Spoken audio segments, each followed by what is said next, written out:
Fala, pessoal! Que partida horrível que o Grêmio fez nessa 33ª rodada. Se não fosse o Marquezin, o Grêmio teria sido goleado. O que ajudou foi os resultados paralelos, mas a preocupação continua. O Grêmio está a 3 pontos da zona de rebaixamento.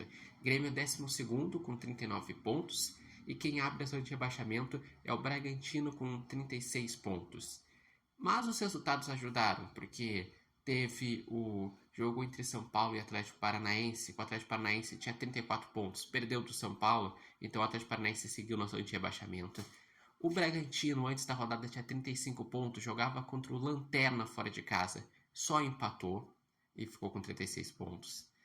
Teve o Criciúma, que tinha 37 pontos, poderia ultrapassar o Grêmio no caso de uma vitória, perdeu para o Cruzeiro fora de casa. O Vitória, que também poderia ultrapassar o Grêmio, ele acabou perdendo do Corinthians. O problema é que, como era um confronto direto, o Corinthians ganhou e passou o Grêmio. E agora o Corinthians é o 10º lugar com 41 pontos. E aí que tá a questão que preocupa o Grêmio. Não é nem tanto a questão da distância, porque nessa distância tem vários times concorrendo. Podemos dizer que do 12º Grêmio, que tem 39, até o 18º, todos estão brigando contra o rebaixamento. São as atuações. Tudo bem que o Grêmio pegou o jogo mais difícil que ele tinha nessa reta final, que era contra um Palmeiras fora de casa, um Palmeiras brigando pelo título. E olha que o Palmeiras, ele estava sob pressão, porque no primeiro tempo tinha protestos da torcida, o time estava tenso, dava para ver que acabava indo mal no acabamento, acabava se precipitando, então não estava um Palmeiras tranquilo no segundo tempo, não. Foi um segundo tempo de um Palmeiras avassalador contra o Grêmio. Mas a questão é que o Grêmio, desde o início, veio só para se defender. Não tentou reter um pouco a posse de bola, não tinha transição, não tinha nada. O Grêmio, basicamente, ficou do primeiro minuto ao último minuto sofrendo pressão. O Marquezin fez 14 defesas.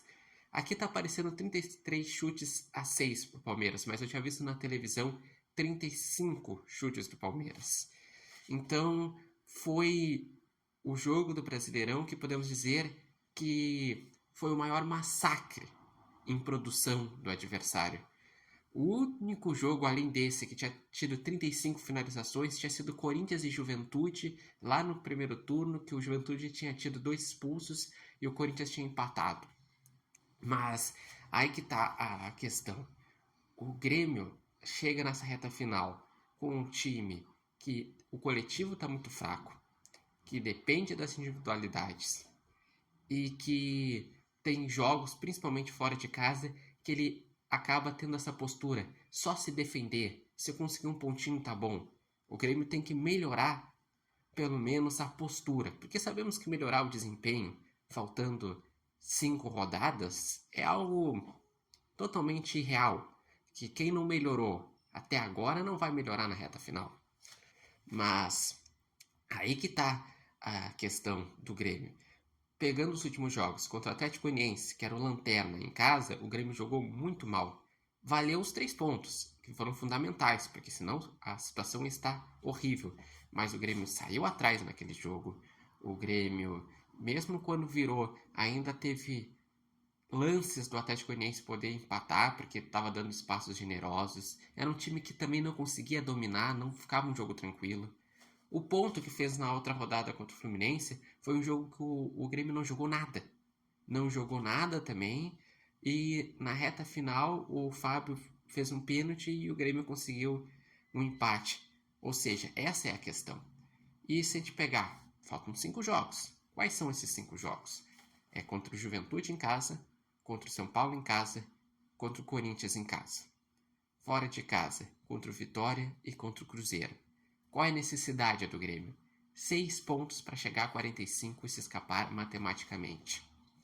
Acredito que faz esses 6 pontos. O problema é que jogando assim vai sofrer. Vai deixar a sua torcida muito preocupada, insegura. E vocês, o que acharam dessa partida? O que estão achando da situação do Grêmio? Deixem aqui os seus comentários. Quem foram os destaques, além do Marquezinho, no lado do Grêmio, por exemplo, no Palmeiras?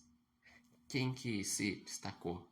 E não se esqueçam de acompanhar o repórter Matheus Wolff no TikTok, no Instagram e no canal do YouTube Repórter Matheus Wolff.